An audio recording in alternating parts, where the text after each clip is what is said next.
Hello dear students, welcome to D R और मैं ओम चौधरी आपका स्वागत करता हूं। कुछ दिनों से वीडियो नहीं आ रही थी क्योंकि मेरी थोड़ी तबीयत खराब थी। अब हम वापस से स्टार्ट करेंगे। लास्ट लेक्चर में हमने ये देखा था कि वर्टिकल में और हॉरिजॉन्टल में टेंशन कैसे निकालते हैं और एक्सेलरेशन कैसे निकालते हैं। ठीक है, आपको मेनली काइनेमेटिक्स में ज़्यादातर जो भी क्वेश्चन रहेंगे ना, उनमें नेट फोर्स निकालना पूछ रहा होगा या टेंशन पूछ रहा होगा या फिर एक्सेलरेशन पूछ रहा होगा। ठीक है, तो एनएलएम में हम यही सीखेंगे। आज हम सीखेंगे टेंशन इन रोड। लाइक आपने स्ट्रिंग में सीखा, वैसे ही रोड के अंदर भी, या हैवी स्ट्रिंग जिनका मास काउंट होता है। ठीक है, लाइट स्ट्रिंग का मतलब, आइडियल स्ट्रिंग का क्या मतलब था कि उसका मास नहीं है, उसमें टेंशन एक जैसी मानते थे हम। याद रखना, आइडियल स्ट्रिंग में हम टेंशन एक मानते, बट एक्चुअल में कुछ ना कुछ तो मास होता है ना उसका। उसी से रिलेटेड आज हम पढ़ेंगे कि हैवी स्ट्रिंग हो या फिर रोड्स के अंदर, जैसे रोड है कोई, मान लो स्ट्रॉन्ग रोड है, लोहे की रोड है, तो उसको उससे कोई चीज खींच रहे हैं हम, तो उसमें क्या टेंशन एक रहेगा या हर पॉइंट पे अलग रहेगा। ठीक है, तो आज उसी को लेके हम छोटा सा एक डेरिवेशन देखेंगे और ये याद रखना, ये बहुत जगह काम आएगा अपने। तो टेंशन इन स्ट्रिंग आज ये हमारा जो पढ़ते हैं सबसे पहले, टेंशन इन स्ट्रिंग। तो याद रखना, जब भी रोड की बात आए या फिर हेवी स्ट्रिंग की बात आए, ध्यान रखना दोनों में मास काउंट होता है और हर पॉइंट पे मास अलग अलग रहेगा। हर पॉइंट पे मास अलग अलग रहेगा, इसका मतलब टेंशन भी अलग अलग रहेगी। मतलब मान लो एक रोड है आपके पास, तो इस पॉइंट पे टेंशन T1 रहेगा, यहाँ पे T2 रहेगा, यहाँ पे T3 रहेगा। हर पॉइंट पे टेंशन अलग अलग रहने वाला है। ओके, तो आओ कैसे कैलकुलेट करेंगे। मान लो हम यहाँ पे एक रोड मान लेते हैं m मास की, जिसपे इधर एक फोर्स लग रहा है F। ठीक है, तो अब इसमें देखते हैं हम कि हर पॉइंट पे कैसे कैसे टेंशन लग रही होगी। ठीक है, तो हम क्या करते हैं इसमें, सबसे पहले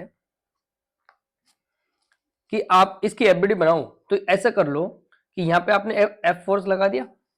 ठीक है, और एक्स पे जाके आपने एक छोटा सा पार्ट कट कर लिया मान लो, या फिर है ना ये मान लिया भाई, एक्स पे जाके हमने टेंशन काउंट करने की ट्राई किया, तो यहाँ पे टी लग रहा होगा और इधर टी लग रहा होगा। एक्स की वैल्यू फिर कुछ भी हो सकती है। ठीक है, एक्स की टर्म्स में निकाल लेते हैं कि एक्स डिस्टेंस पे जाके टी टेंशन पता करना है हमें। तो मैं क्या करता हूं, इस यहाँ पे जाके एक्स पे जाके टी मान लिया मैंने, तो टेंशन इधर भी लग रही होगी और इधर भी लग रही होगी, है ना। तो मैं इस छोटे से, अब ये जो टेंशन लग रही होगी इस पार्ट पे लग रही होगी, और इधर की साइड में जो टेंशन लग रही होगी वो इस वाले पार्ट पे लग रही होगी। ठीक है, तो मैं इस छोटे से पार्ट का एफबीडी बनाता हूँ यहाँ पे अलग से, इसको निकाल लेता हूँ। ठीक, जिसका मास भी हमने कुछ मान लिया, डीएम मान लिया। ठीक है, तो इधर एफ लग रहा है, इसकी एफबीडी बनाए तो हम इसकी हम एफबीडी बना रहे हैं, इधर एफ और इधर टी, और ये लेंथ कितनी है हमारी एक्स। तुम चाहे तो दूसरे वाले का भी एफबीडी बना सकते हो। दूसरे वाले की भी एफबीडी क्या हो जाएगी बताओ, सेकंड की एफबीडी क्या हो जाएगी सर? जो वो पार्ट बचा हुआ है उसकी एफबीडी इस तरीके से होगी कि उसमें टी टेंशन मानना पड़ेगा, उसकी जो लेंथ है, आपकी टोटल लेंथ है तो इसका L माइनस एक्स मानना पड़ेगा। ठीक है, और उसका भी कुछ ना कुछ एम डैश मास मानना पड़ेगा। ठीक है, मान लो इसका मास हमने m माना है, एम डैश माना है इसका मास, तो उसका m डबल डैश मानना पड़ेगा। ठीक है, ये बात हो रही है। अब चलो हम काउंट करते हैं इसमें। अब हर पॉइंट पे ध्यान रखना, मास अलग अलग है यहाँ पे, जैसे जैसे स्ट्रिंग की लेंथ बढ़ेगी वैसे वैसे मास बढ़ता जाएगा, यूनिफॉर्मली डिस्ट्रीब्यूटेड है पूरा मास। ठीक है, चलो तो हम सबसे पहले इसमें ऐसे मान लेते हैं, तो यहां पे अब बताओ, यहां पे एफ फोर्स लग रहा है और यहां पे टी फोर्स। अच्छा, खींच कौन रहा होगा ये, क्योंकि ये ए एक्सेलरेशन से चल रहा है पूरा सिस्टम, तो ए की डायरेक्शन इधर है इसमें। तो आप क्या लिखोगे बताओ, आप सिंपल एफबीडी इक्वेशन बनाओ यहां से, तो एफबीडी इक्वेशन क्या लिखोगे, F minus T equal to M dash into A. और ये लिखोगे ना, जब हम एम डैश माना है, हमने पार्ट छोटा सा पार्ट माना है एम डैश, तो यही लिखोगे। तो आपको एमडेस की वैल्यू पता करना पड़ेगा, एमडेस की, इसका मास कितना काउंट हो रहा है। जितना मास होगा उतना ही ज्यादा एक्सेलरेशन हो रहा होगा कहीं ना कहीं, है ना, मतलब उतनी टेंशन हो रही होगी, क्योंकि टी एम वेरी कर रहा होगा तो टी भी वेरी करेगा। एफ तो कांस्टेंट है, ए भी कांस्टेंट है, ठीक है। चलो एक बार पता करते हैं इसमें कि एमडेस क्या होगा। अब ये यूनिटरी मेथड लगाना आता है आपको, ठीक है, यूनिटरी मेथड या इंटीग्रेशन। अभी इंटीग्रेशन से नहीं सिखा रहा, यूनिटरी मेथड से सिखा रहा हूं कि एल लेंथ में एम मास है, तो यूनिटरी लेंथ में कितना होगा, एम अपॉन एल, है ना। तो बताओ एक्स लेंथ में कितना होगा फिर, sir M upon L into X कर देंगे। क्या यही मास आपका एमडेस है ना, बिल्कुल, क्योंकि एक्स लेंथ में पता कर लिया हमने, देखा कि एल लेंथ में, मान लो मैं आपको बोलूं कि 5 मीटर में 10 kg है, तो बताओ 1 मीटर में कितना होगा। तो तुम क्या करोगे, डिवाइड करोगे 5 से। सर 1 मीटर में 10 डिवाइड बाई 5, सर 1 मीटर में लगभग 2 kg है ना, 10 डिवाइड बाई 5 कर दिया, लेंथ का डिवाइड कर दिया। अब फिर मैं बोलूं बताओ 3 मीटर में कितना मास होगा, तो आप बोलोगे सर 1 मीटर का निकाल लिया तो 3 मीटर से मल्टीप्लाई कर दो, तो 10 डिवाइड बाई 5 क्या 2 आया, 2 मल्टीप्लाई 3 क्या 6, तो सर 3 मीटर में 6 kg है, तो यूनिटरी मेथड लगा दिया हमने। और इसी को क्या बोल रहे हैं हम, एमडेस। तो यहाँ पे इस एफबीडी इक्वेशन में एमडेस की वैल्यू रखो, देखो क्या आएगा। तो F minus T equal to, M dash की वैल्यू है M upon L into X into A. अब हमें मान लो ये ए निकालना है। अच्छा ए की वैल्यू तो मैं आपको सिखा रखा हूं कि ए कैसे निकालोगे। तो ए के लिए डायरेक्ट ए निकालना पता है ना, ए नेट। ए क्या होता है, overall total pulling force F upon total mass है आपका एम।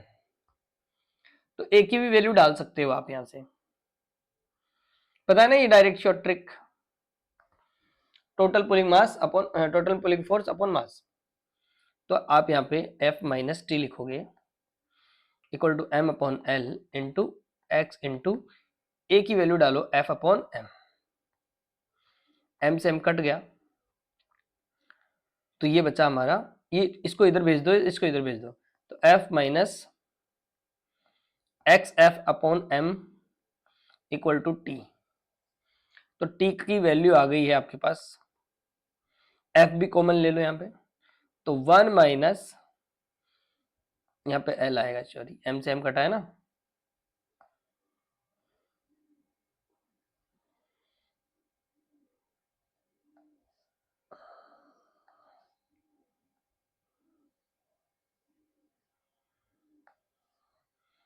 एल, ठीक है। तो यहाँ पे बचेगा एक्स अपॉन एल, ये आपके टेंशन का फॉर्मूला आ गया। अब यहाँ पे आप एक्स की वैल्यू डालते जाओ और आपकी वैल्यूज काउंट होती जाएगी। अब बताओ एक्स की वैल्यू मिनिमम हो तो, एक्स की वैल्यू मिनिमम कितनी हो सकती है, सर 0, जहां पे फोर्स लग रहा है वहीं की बात हो जाए तो, समझ गए ना, मतलब जस्ट यहाँ की बात कर रहा हूं, इस पे, इस पॉइंट पे, यहाँ पे एक्स की वैल्यू कितनी होगी 0, और यहाँ पे एक्स की वैल्यू एल के बराबर। तो पूरी स्ट्रिंग में आप टेंशन पता कर सकते हो किसी भी पॉइंट पे, ठीक है, किसी भी पॉइंट पे, बस सिर्फ एक्स की वैल्यू डालो आप। तो हम एक्स की वैल्यू मिनिमम डाल रहे हैं, एक्स की वैल्यू मिनिमम कितनी 0, और एक बार एक्स की वैल्यू एल डाल देंगे। चलो पता करते हैं, एक्स की वैल्यू 0 पुट किया हमने, तो कितना है बताओ, सर एक्स की वैल्यू 0 पुट करेंगे हम, तो टी आएगा यहाँ पे इस केस के लिए T equal to F minus 1 minus X, X की वैल्यू 0 अपॉन एल, तो सर एफ ही आ जाएगा, टी इक्वल टू एफ। इसका मतलब ये है मैक्सिमम, ये मैक्सिमम फोर्स इतना लग रहा होगा, क्योंकि इसके बाद में तो एक्स की वैल्यू जो भी वैल्यू पुट करोगे, तो देखो वहां पे माइनस हो रही होगी, कुछ ना कुछ वैल्यू, कुछ ना कुछ माइनस हो रही है, तो मैक्सिमम वैल्यू तो आपकी यहीं मिल सकती है। अब एक्स की वैल्यू आप पुट कर दो यहाँ पे मैक्सिमम, मैक्सिमम एक्स की वैल्यू कितनी हो सकती है एल तक, ठीक है, तो इसका मतलब वहां पे क्या हो जाएगा सर, t बराबर f माइनस 1 माइनस एक्स की value l, l upon l, 0, 1 आ गया, 1 minus 1 t equal to 0 sir. समझ गए, ये दिख रहा है ना, l अपॉन l, 1 आया, 1 माइनस 1 0, कर सकते हो। इसका मतलब t की वैल्यू क्या रहेगी, यदि फ्री एंड है तो ध्यान रखना, यदि ओनली रस्सी है ऐसी है और उस पे यहाँ पे फोर्स लग रहा है तो यहाँ पे मैक्सिमम फोर्स आएगा, धीरे धीरे धीरे धीरे कम होता जाएगा, लास्ट में इसके बाद में कोई ऑब्जेक्ट नहीं कनेक्टेड है तो इस पॉइंट पे क्या रहेगा, t 0 रहेगा, ध्यान रखना। ओके, कोई टेंशन नहीं रहेगा उस पर। तो ये इसके स्पेशल केस है और बाकी ये फॉर्मूला याद रख लेना तुम, ठीक है, अच्छा फॉर्मूला है, काम आएगा। अदरवाइज कॉन्सेप्ट समझ जाओ कि कैसे मैंने बनाया है। ओके, कर लोगे, चलो। अब जैसे देखो, ये अभी मैंने बोला कि फ्री एंड हुआ तो टेंशन 0 होगा। अब यहाँ पे देखो दिख रहा है, यहाँ पे एक ब्लॉक के साथ एक ब्लॉक दिख रहा है यहाँ पे मेरे को, इसके साथ एक रोड मान लो या हेवी स्ट्रिंग मान लो जिसका मास स्मॉल m है और जिसपे इधर F लगा हुआ है और ये कैपिटल M है। ठीक, ये इसका डायग्राम दे रखा है, हॉरिजॉन्टल में ऐसे रखा हुआ है। ठीक है, अब बताओ इस पॉइंट पर तो टेंशन F के बराबर ही, ऐसे जाओगे तो यहाँ पे T0 लिखोगे क्या, नहीं, T0 नहीं है यहाँ पे, ध्यान रखना। T0 होगा तो पीछे वाला ब्लॉक तो फिर खींच ही नहीं पाएगा। इसका मतलब वो जब रस्सी फ्री एंड होती है, फ्री एंड मतलब उससे कोई कनेक्टेड नहीं है लास्ट में, तो टेंशन 0 होगी, अदरवाइज टी मिनिमम बोल सकते हो तुम। अब टी मिनिमम कोई जरूरी नहीं है कि 0 ही हो, कुछ ना कुछ वैल्यू हो सकती है, डिपेंड करता है उसके बाद में मास कौन सा एडेड है। ओके, तो आप इसकी एफबीडी बनाओगे तो क्या लिखोगे, देखो मैं रस्सी की एफबीडी बनाऊं तो कैसे बनाऊंगा, ऐसे एफ इधर टी इधर, ठीक है, ये T1 बोल दो, यहाँ पे T2 बोल दो, यहाँ पे T2 लग रहा है भाई, ठीक है, यहाँ पे T2 है। ब्लॉक के लिए बनाऊंगा तो ब्लॉक को कौन खींच रहा है, T2, ठीक, इस रस्सी की कुछ लेंथ दे रखा होगा, नहीं दे रखा तो भी कोई दिक्कत नहीं है, जो पूछ रहा है वो, ये तो इसकी एफबीडी बन गई सिंपल, इसका स्मॉल एम मास है।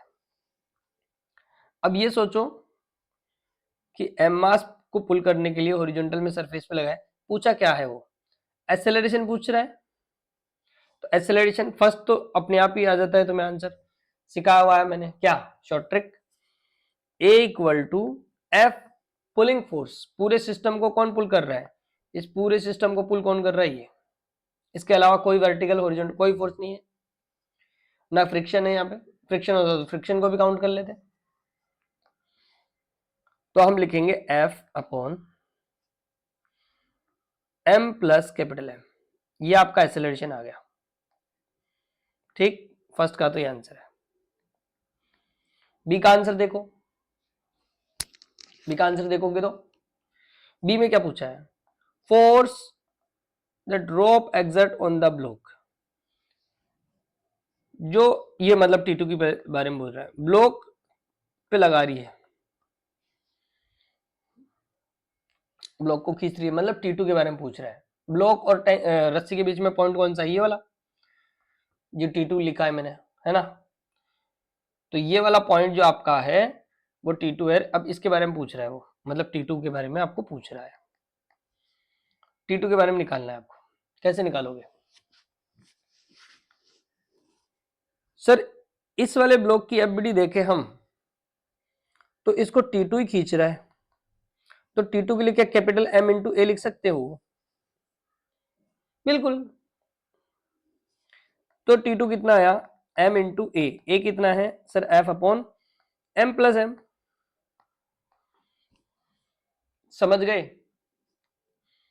हाँ सर, थर्ड क्या है सर? थर्ड है mid point of the point. Okay, mid point of the object, इसका मतलब ये वाला जो अभी कॉन्सेप्ट पढ़ के है ना, वो वाला पॉइंट ही है mid point of the object. इसका मतलब x इक्वल टू L/2 दे रखा है, x की वैल्यू दे दिया, इस बार ध्यान रखना, ठीक है। तो इसका जो थर्ड केस है वो ये है कि आपकी जो रस्सी है उसकी लेंथ कितनी हो, f, इसकी एफबीडी बना लेते हैं। ये सेकंड केस के लिए बनाया मैंने, ये थर्ड केस के लिए बना रहा हूं एफबीडी। तो इधर T3 पूछ रहा है वो आपको, और T3 के लिए x की वैल्यू कितनी है, मिड पॉइंट, मिड पॉइंट मतलब L/2। अब बताओ क्या तुम इसके लिए वापस लिख सकते हो? इसके लिए ये जो मैंने थर्ड केस के लिए बनाया एफबीडी, तो अब मिड में है तो m डैश भी तो अलग हो गया होगा, ऐसे लिखोगे। तो यहां पे तुम लिखोगे सर f खींच रहा है, और ये दोनों केसेस के लिए काम हो गया था अपना, ठीक। अब थर्ड केस के लिए देखो, थर्ड केस के लिए ऐसा है कि इसकी जब एफबीडी बनाओगे तुम, ठीक है, तो तुम लिखोगे सर f खींच रहा है, a से चल रहा है, a हमने ऑलरेडी निकाल रखा है, ऊपर क्या आया था, f/m+m, ठीक है। तो f minus T3 equal to m dash a, क्या यही लिखोगे एफबीडी इक्वेशन, है ना?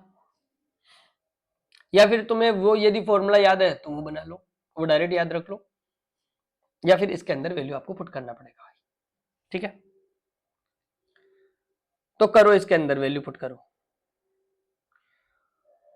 क्योंकि यहाँ पे ना फ्री एंड का नहीं है, इसलिए मैंने पूरा एफबीडी बना के सिखा रहा हूँ। उस फॉर्मूले को तभी यूज करना जब फ्री एंड हो, नहीं है तो ऐसा करना पड़ेगा आपको, ठीक है। एफबीडी बनाना पड़ेगा, पूरी इक्वेशन लिखनी पड़ेगी, एम डैश निकालना पड़ेगा। और एम डैश आपको पता है, एम डैश किसको बोलते थे, per unit length of mass into कितनी लेंथ की बात हो रही है, एक्स की। एक्स की वैल्यू कितनी है यहाँ पे, m/l इंटू L/2 है एक्स की वैल्यू।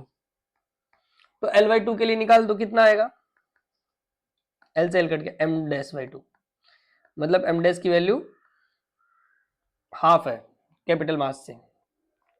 तो f माइनस T3 हमें निकालना है, m डैश की वैल्यू आई हमारे पास m/2, a की वैल्यू हमें पता है already, f/m+m।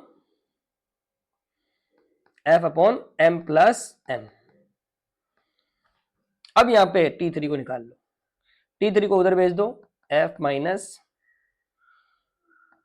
mf/2 m+m equal to T3। ध्यान से देखना, ये अच्छा क्वेश्चन है। अब यहाँ पे आप क्या कर सकते हो, सोचो, इसको सॉल्व करो एलसीएम वगैरह लेके। तो 2m+m, तो यह गया है यहाँ पे 2fm plus 2f capital M minus capital M into f divide by T3, ठीक। अब देखो यहाँ पे ये 2fm है और ये fm है, कैपिटल FM, तो इसमें से एक माइनस हो जाएगा, तो दो में से एक गया तो बचा एक। तो आप क्या लिखोगे इसमें, ऊपर बचेगा 2fm plus capital FM divide by 2m+m equal to T3। f भी कॉमन ले लो चाहे से, तो यहाँ पे बचेगा 2m plus capital M divide by 2 bracket m plus capital M equal to T3। ऐसे आएगा आपका T3 एट मिड पॉइंट। समझ गए? देखा, ये फ्री एंड वाला नहीं था, इसीलिए हमने एफबीडी इक्वेशन बनाई और फिर m डैश की वैल्यू निकाला। एफबीडी इक्वेशन आपको पहले छोटा सा पार्ट बनाना है, एफबीडी बनानी है, m डैश को कैलकुलेट करना है, ये m डैश मैंने कैलकुलेट किया इधर, देन उसके बाद में उसमें m डैश की वैल्यू पुट किया मैंने, दिख रहा है, ये m डैश की वैल्यू पुट किया मैंने और उसके बाद में इसको सॉल्व किया, फिर इस वाले नंबर को इधर, T3 को इधर, तो T3 इधर आया इसको, फिर यहाँ पे एलसीएम वगैरह लिया, एलसीएम आपको आना चाहिए, ये वेरिएबल्स का एलसीएम कैसे लेते हैं, फिर 2m को इससे मल्टीप्लाई किया कंप्लीट नंबर को, और फिर fm को मल्टीप्लाई किया, इसमें से माइनस किया। आई होप आपको समझ में आ गया होगा कि ये T3 कैसे निकाला, समझ गए। ये था स्ट्रिंग और ये हेवी स्ट्रिंग और रोड के केसेस में ऐसे क्वेश्चन करने हैं, ठीक है। तो ध्यान रखना सिचुएशन के हिसाब से आपको एबीडी बनाना है, देन उसको सॉल्व करना है। तो यहाँ पे मैंने आपको फ्री एंड का भी बता दिया है, और किसी स्ट्रिंग के एंड पे कोई मास ब्लॉक जुड़ा हुआ है तो उसका भी केस बता दिया है। अब आता है पुली ब्लॉक सिस्टम। पुली ब्लॉक सिस्टम में सभी टाइप के क्वेश्चंस कर लेते हैं एक बार में, लाइक वेज का हुआ, नॉर्मल एक पुली हुई है ना, हॉरिजॉन्टल और वेज पुली एक साथ हुए, सारे केसेस ध्यान से देखना। आगे की अगली 20 मिनट्स आपको एकदम फोकस से एकदम अच्छे से देखना है। सिर्फ आपको ये समझना है कि कौन कौन से फोर्स लग रहे हैं, कौन सा पुल कर रहा है मतलब कौन सा सपोर्ट कर रहा है, पुल मतलब खींचने का मतलब सपोर्ट है ना, और उसको अपोज कर रहा है मतलब रोकने की, रजिस्ट करने की कोशिश कर रहा होगा मतलब अपोज कर रहा होगा, एक सपोर्ट कर रहा होगा एक अपोज कर रहा होगा। बस आपको इतना सा फोकस करना है कि कौन सा फोर्स सपोर्ट कर रहा है, कौन सा फोर्स अपोज कर रहा है, प्लस माइनस करना आना चाहिए, ठीक। आ जाओ। तो पुली ब्लॉक सिस्टम में हम अभी नॉर्मल केसेस में, क्योंकि रोटेशन में मानेंगे बाकी सारी चीजें, तो अभी हम यहाँ पे मान के चल रहे हैं कि आपकी आइडियल पुली होती है, मासलेस होती है, फ्रिक्शनलेस होती है, ठीक है, मासलेस और इनएक्सटेंसिबल मतलब उसमें कोई टेंशन मतलब खिंचाव नहीं है, रबड़ की तरह खिंच रही नहीं है, ठीक है। ये सारी चीजें हम आइडियली मान के चलते हैं। पुली में change the direction of the force in the string but not in tension. Pulley के बारे में अभी सारी चीजें बताता हूं मैं आपको, मतलब नॉर्मली हम आइडियल मान के चलते हैं। अब देखो तुम तो ये समझो कि इसके क्वेश्चंस या फिर इसकी प्रॉब्लम्स को करते कैसे हैं, ठीक है।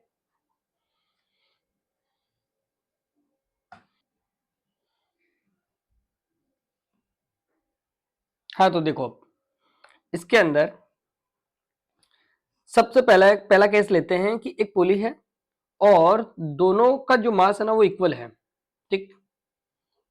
तो दोनों इक्वल है तो ये तो ऐसे जैसे छोड़ोगे थोड़ी देर बाद में अपनी जगह आके रुक जाएगी, है ना, क्योंकि इक्वल है, इक्वल मास है, इक्वल मास है तो वर्टिकल में एक फोर्स लग रहा होगा नीचे mg, इसमें भी mg लग रहा होगा। अब दोनों मास ही बराबर है, टेंशन t है, यहाँ पे भी टेंशन t है, यहाँ पे भी टेंशन t है, ये सारे फोर्सेस आपने इस पर रिप्रेजेंट कर दिए, ठीक है। तो ए क्या लिखोगे आप, ए क्या लिखोगे, ए लिखोगे सर पुलिंग फोर्स। अब पुलिंग फोर्स कौन सा है यहाँ पे, देखो टी को मैं काउंट नहीं करता हूँ, पता है ना, टी प्लस होता है एक बार माइनस होता है, ये प्लस होगा ये माइनस होगा, ये प्लस होगा ये माइनस होगा। मान लो तुम ऐसे कि इधर चल रही है पुली, है ना, चल रही थी, ठीक, बट तुम ये समझो कि मान लो इधर चल भी रही थी तो ये वाला फोर्स खींच के लेके जा रहा होगा, तो ये माइनस ये प्लस, ये माइनस ये प्लस, ऐसे हुआ होगा, इसको ऐसे चलाना के लिए। तो टेंशन ध्यान रखना पुलिंग फोर्स में काउंट ही नहीं होती है, क्योंकि प्लस माइनस होती ही रहती है। तो इसका मतलब पुल कौन कर रहा होगा, इन दोनों का वेट कर रहा होगा। अब जो जिसमें ज्यादा वेट है वो खींच के ले जाएगा, है ना। अब यहाँ पे तो वेट ही बराबर है, तो मैं जैसे एक्सेलरेशन पहले लिखता था वैसे अभी भी लिखूंगा, net pulling force F pulling force, net pulling force, net pulling force, pulling force divide by M T, पता है ना। तो नेट पुलिंग फोर्स कौन सा सर, एम जी है। अब ये देखो मान लो इधर चल रही तो ये एम जी ज्यादा होगा, ये एम जी इधर खींच रहा है तो दूसरा वाला एम जी रोक रहा होगा ना उसको, ये जो दिख रहा है ना ये तुम्हें खींच रहा है, तो ये वाला क्या कर रहा होगा, इधर वाला ये इधर की तरफ नीचे की तरफ खींच रहा है ये भी, तो मान लो ये नीचे की तरफ लेके आ रहा है तो वो ऊपर वाला रोक रहा होगा। इसका मतलब पुली के एक साइड तो एक सपोर्टिंग फोर्स होता है, एक साइड एक अपोजिंग फोर्स होता है। ये वाला वेट मान लो ये ज्यादा होता तो ये नीचे की तरफ लेके आता, बट इस बार दोनों इक्वल है, तो एक सपोर्ट कर रहा है तो एक अपोज कर रहा है और दोनों ही इक्वल है, डिवाइड में total mass m plus m, तो ऊपर तो 0 हो गया, नीचे 2m हो गया, तो आंसर 0 ही आया है। तो इसका एक्सेलरेशन 0 है, मतलब यहाँ पे एक्सेलरेशन 0 है। अब बताओ एक्सेलरेशन 0 है तो इसके लिए एफबीडी क्या लिखोगे तुम? किसी को भी एक को उठा लो, मान लो mg नीचे है, t ऊपर है, और a की वैल्यू कितनी है? 0 है, मतलब कहीं पे भी नहीं चल रहा है ये। तो आप क्या लिखोगे? t, अब किसी को भी बड़ा मान लो, क्या ही फर्क पड़ता है, t माइनस एम जी लिखो या mg माइनस टी लिखो, होना तो 0 है ना, मतलब t की वैल्यू कितनी आई? mg, और स्ट्रिंग एक है तो पूरी रस्सी में इतना ही टेंशन आ रहा होगा। समझ गए? तो ये था जब मास दोनों बराबर है तो। अब वो इतना बेवकूफ तो है नहीं कि ऐसा क्वेश्चन देगा तुम्हें, है ना, या ऐसी प्रॉब्लम देगा, लेकिन मास इक्वल होने पे ऐसा सिचुएशन बनेगा, वो आपको आना चाहिए। ठीक है, अब सेकंड केस देखते हैं इसका, ये वाला, ये वाला अभी मैं सिखा दूंगा ये कहां से आया, कैसे आया। अभी तुम ये समझो कि हमें जो गिवन है ना, वो ये गिवन है कि जो मास m2 है वो छोटा है, m1 बड़ा है। ठीक है, तो m2 छोटा है, m2 छोटा है और m1 बड़ा है, दिख रही है बोलिए? ये m2 छोटा है और ये जो m1 है ये आपका बड़ा है। ये बड़ा है तो ये नीचे खींचेगा, और ये वाला जो फोर्स है, ये वाला जो फोर्स है वो क्या करेगा? ऊपर जा रहा होगा, मतलब इसमें टेंशन खींच रहा होगा, और इसका जो mg है ना वो नीचे की तरफ लग रहा होगा, और इसका जो mg है, इसका जो mg है वो नीचे की तरफ खींच रहा होगा, और टेंशन ऊपर अपोज कर रहा होगा। ये हो रहा है, लेकिन चल तो इसी डायरेक्शन में रहा है ना।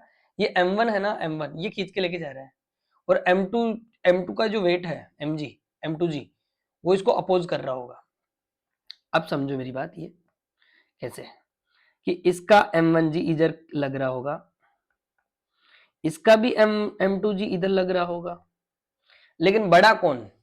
जिसका भारी वेट है, जो भारी है m1g, जिसका भारी है। तो यहाँ पे केस दिया आपको कि m1 ज्यादा है, मान लो m1 10 किलो का है, m2 5 किलो का है, तो इसका मतलब ये 100 न्यूटन लगाएगा और वो 50 न्यूटन लगाएगा, तो ज्यादा जो लगाएगा वो उसकी तरफ मोशन होगा। तो हमें ये तो पता है कि इसका मोशन इधर की तरफ होने वाला है, ऐसे, है ना। अब इधर की तरफ मोशन होने वाला है तो आप इस फोर्स को बड़ा मानोगे। अच्छा, टी रिप्रेजेंट कर दो यहाँ पे, टी इधर भी है, इधर भी है, टी इधर भी है, इधर भी है, और इधर भी है, इधर भी है। ए एक्सेलरेशन से चल रहा है पूरा सिस्टम, तो हम ए से मानेंगे कि पूरा का पूरा सिस्टम ए से चल रहा है। ठीक है, ए एक्सेलरेशन निकालने का तरीका मैंने बताया आपको, है ना। जैसे ये देखो, इन्होंने भी लास्ट में लिख दिया है कि हाँ, pulling force net pulling force divide by total mass. Pulling force कौन सा है बताओ? पुल कौन कर रहा है इसमें? अब बताओ सपोर्ट फोर्स कौन सा है? ये अपोजिंग फोर्स है और ये सपोर्टिंग फोर्स है। सपोर्टिंग फोर्स मतलब ये पुल करके लेके जा रहा है, ये इसको सपोर्ट कर रहा है मोशन करवाने में, और ये क्या कर रहा है? देखो मोशन ऊपर हो रहा है, ये नीचे की तरफ लग रहा है, ये अपोजिंग फोर्स है, ये रोक रहा है, उसको रेजिस्ट कर रहा है। तो m1g पुलिंग फोर्स है, टी को मैं काउंट नहीं करूंगा पूरी स्ट्रिंग में, ठीक है, और m2g अपोजिंग फोर्स है, divide by m1 plus m2। समझ गए? तो एक्सेलरेशन कितना आ जाएगा? जो भी है यहां से निकाल लोगे, m1g m2g माइनस करके डिवाइड बाई टोटल मास कर देना, या g भी कांस्टेंट लेते हो तो क्या लिखोगे? m1 minus m2 into G divide by m1 plus m2। ये आपका एक्सेलरेशन आ जाएगा, ठीक, जिसको हम ये भी शॉर्ट ट्रिक में लिख देंगे बाद में कि net pulling force upon total mass. Okay, चलो वो आया वहीं से है। अब यहाँ पे मेरी बात सुनो, अब टी निकालना है, टी निकालना है तो किसी की भी एफबीडी बना लो। मान लो मैं बना दिया m1g की, m1g, तो टी ऊपर लग रहा होगा, टी ऊपर लग रहा है। एफबीडी पता है ना किसकी बनाया हूं मैं? इसकी। अच्छा, इसमें एक्सेलरेशन किधर होगा? नीचे की तरफ, मतलब मोशन नीचे की तरफ, मोशन नीचे की तरफ, तो जो मोशन की डायरेक्शन में उस फोर्स को आप बड़ा मानते हो, है ना। ठीक है, तो ये था आपका m1 और इसमें आपने माना है कि इधर की तरफ एक्सेलरेशन हो रहा है इसका। तो इसकी जो इक्वेशन लिखोगे आप वो क्या लिखोगे, देखो m1g minus T equal to m1a, तो m1g minus T equal to m1a। ठीक है, ये इक्वेशन बनी। अब तुम बोलोगे सर ऐसा ही क्यों, आपने m1g को पहले लिखा है, क्योंकि ये बड़ा फोर्स है भाई, ये छोटा फोर्स है और चल इधर रहा है, जो एक ही डायरेक्शन में है उस फोर्स को ज्यादा मानना।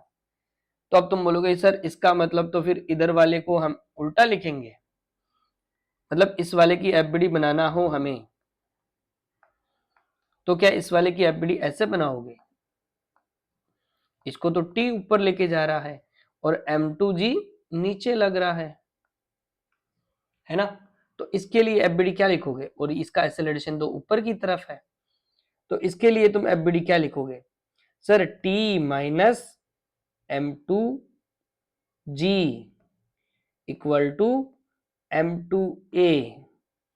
ये पता ना ये कहां से लिख रहे हैं ए, याद करो sigma F equal to sigma F Y equal to M A, जिस एक्सेलरेशन से जाता है वो यहां पे लिखते हैं हम।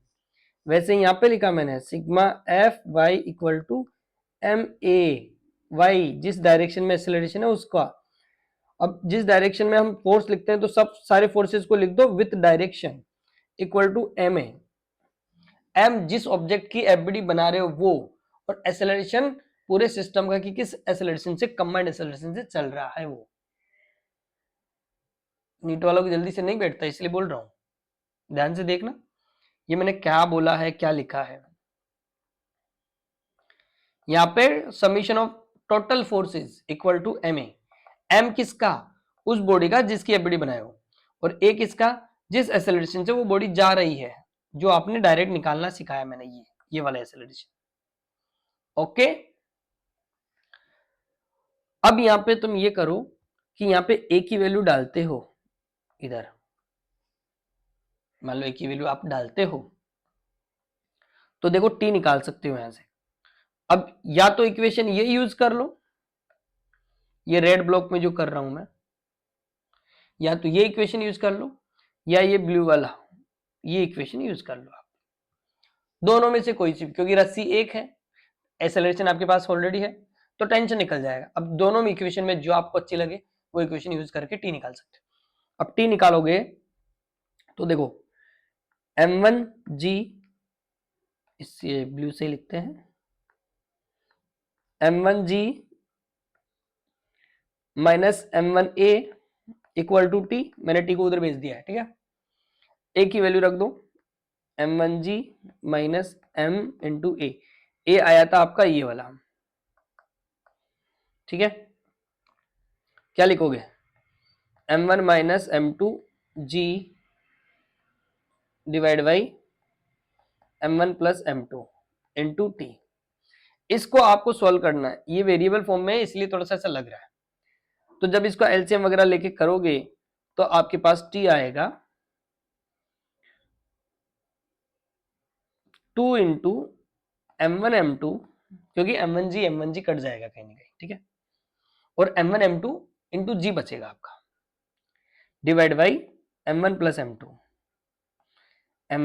m2 और जी भी बचेगा। और इसको भी ध्यान रखना, सिर्फ दो ही ब्लॉक का मास है, दो ब्लॉक है और एक रस्सी है, तो आपको इसको डायरेक्ट याद भी रख सकते हो। जैसे नीट में मैक्सिमम दो ब्लॉकों तक ही आ रहा होता है क्वेश्चन, ठीक है। तो इसको कैसे समझ सकते हो, देखो two into product of masses, ये दोनों का प्रोडक्ट है, तो two into product of masses, two into product of masses into G divide by sum of the masses. समझ गए। अब मान लो इसको आप ऐसे भी लिख सकते हो कि मान लो मैं जी से ऊपर नीचे मल्टीप्लाई कर दूं, तो ये जी इससे मल्टीप्लाई होगा सबसे, तो इसमें क्या लिख सकते हो, और तुम लिख सकते हो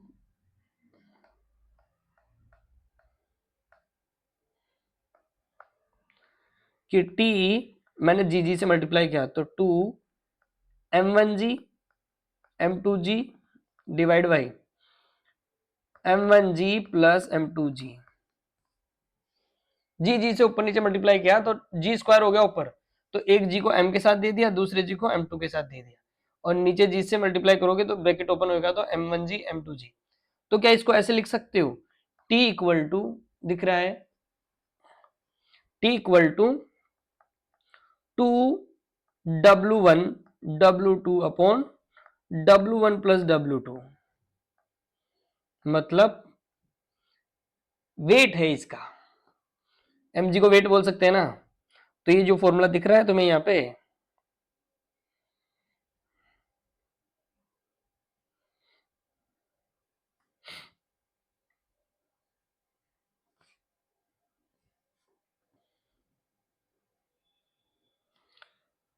इसका नहीं बनाया, लेकिन इसको ऐसे भी लिख सकते हो कि वेट इसका इतना हो गया है।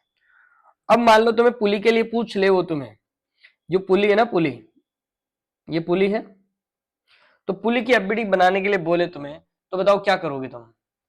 तो सर पुली की एफबीडी बनाएंगे हम, तो इसके अंदर पुली पे रिएक्शन फोर्स के लिए हम पुली के लिए आर ऊपर देखेंगे, तो नीचे क्या लग रहा है टी, और नीचे क्या लग रहा है टी। तो पुली के लिए रिएक्शन फोर्स कितना होगा, हिंज पॉइंट पे या पुली पे कितना आ रहा होगा, टी टी, मतलब आर इक्वल टू 2t। तो 2t आया, तो आप रख सकते हो आर इक्वल टू 2t, समझे। और t की वैल्यू अभी अभी पढ़ के आए हो 2mg m1 ये है ना, तो उसका डबल हो जाएगा, डबल हो जाएगा तो मतलब 4m1m2 product of masses into divide by sum of masses. मतलब यहाँ पे r के लिए भी क्या लिख सकते हो, 4w1 w2 upon w1 plus w2। w क्या है, वेट है, ध्यान रखना, समझ गए। तो ये वाली चीज आप ध्यान रखना, ये रिएक्शन फोर्स है किस पे, पुली पर, ठीक है। और ये टेंशन आई है आपकी, ठीक है, और ये एक्सेलरेशन आया था आपका। तो आपको एक्सेलरेशन डायरेक्ट लिखना सिखाया मैंने। ये पूरी एनालिसिस मैंने इसलिए किया है ताकि आपको हर पॉइंट समझ सको, समझ गए। तो इस पुली के ऊपर मैंने सारा सब कुछ समझा दिया। अब आपको याद रखना है डायरेक्ट एक्सेलरेशन लिखना। दूसरा, एक कोई भी ब्लॉक पकड़ो, उसमें ये देखो कि टी किधर लग रहा है, m1g किधर लग रहा है। आपको मैं बोल रहा हूं ना, यदि आपको ये लिखना आ गया ना, सिर्फ लिखना कि कौन सा पुलिंग फोर्स है, कौन सा अपोजिंग फोर्स है, इक्वल टू एम ए निकाल लोगे डायरेक्ट शॉर्ट ट्रिक से। उस इक्वेशन को सॉल्व करना, सिर्फ और सिर्फ ये काम करना है आपको, एफबीडी इक्वेशन लिख के और इसको बस नीचे सोल्व करना है, इतना सा काम करना है। बाकी पूरा पार्ट मैंने समझाने के हिसाब से किया है। ये भी नहीं बनाना, क्योंकि एफबीडी इक्वेशन, दो एफबीडी में से एक एफबीडी बनाओगे, क्योंकि एक वेरिएबल आप निकाल चुके हो। समझ गए, यहां तक का समझ गए।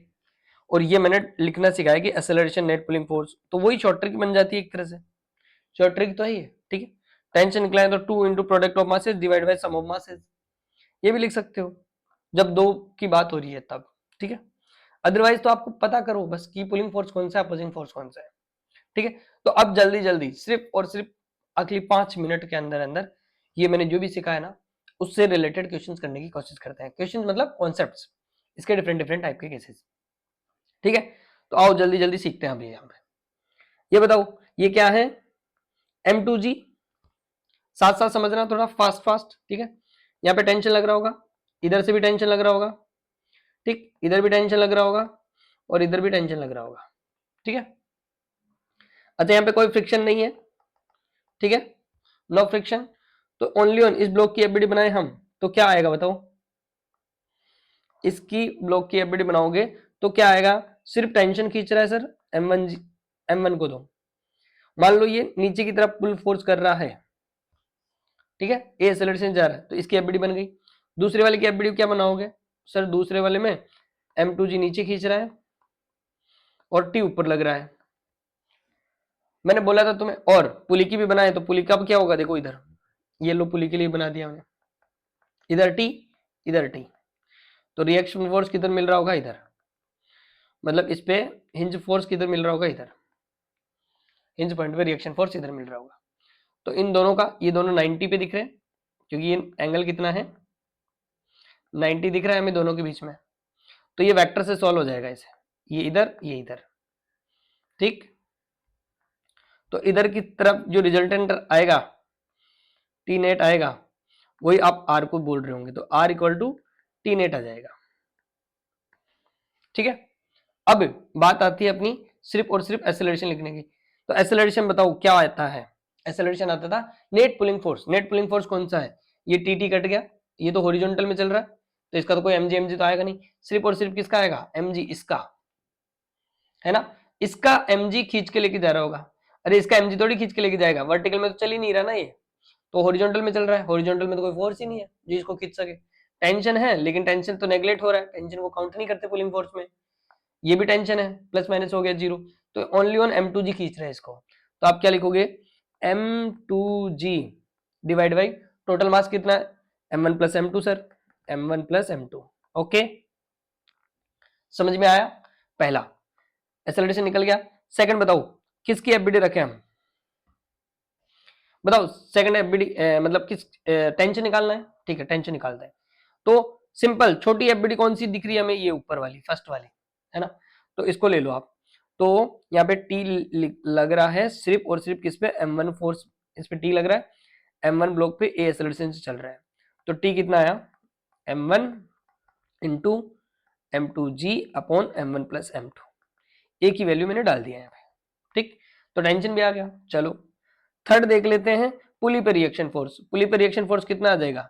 आर इक्वल टू, देखो 290 पे होते हैं ना, तो आप आर रिएक्शन लिखते हो टी स्क्वायर वेक्टर में, याद आ, A X I cap A Y J cap, A X का स्क्वायर ए वाई का स्क्वायर रूट में, तो रिएक्शन इतना आएगा T square plus T square,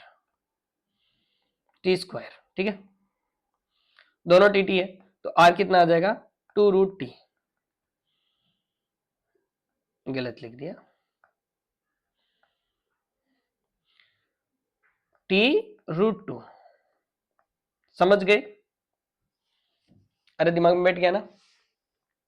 तो ये ध्यान रखना, ये टेंशन है, ये रिएक्शन फोर्स है, पुली पे कितना मिल रहा है, ये कर सकते हो आप। ओके, चलो फटाफट एक केस और देखो, इसमें अंदर देखो, इसके अंदर देखो, मान लो M1 M2 छोटा है, M1 बड़ा है, M1 फोर्स बड़ा है, ये वाला फोर्स बड़ा है, तो इस पे mg नीचे लग रहा होगा, बिल्कुल। इस पे तो mg का कोई मतलब ही नहीं है, क्योंकि हॉरिजॉन्टल पे रखा हुआ है, उस पे रखा हुआ है, लटका हुआ थोड़ी है जो mg को दिखाओगे, लटके हुए हो तब ही mg दिखाओ, नहीं तो कोई काम का ही नहीं है, या फिर स्लाइड हो रहा हो तब mg दिखाओ, मतलब mg sin थीटा जो भी है। तो इसका ये मोशन करवाने में कोई इसका इफेक्ट नहीं दिखा रहा होगा इसका। हाँ, नॉर्मल की वैल्यू इसकी जो कैपिटल M ब्लॉक है ना, इसकी नॉर्मल की वैल्यू आपकी M कैपिटल M G के बराबर हो रही होगी, लेकिन वो कोई काम की नहीं है, मोशन करवाने में तो कोई काम नहीं आ रहा ना, तो इसको अभी लिखो भी मत, ठीक है।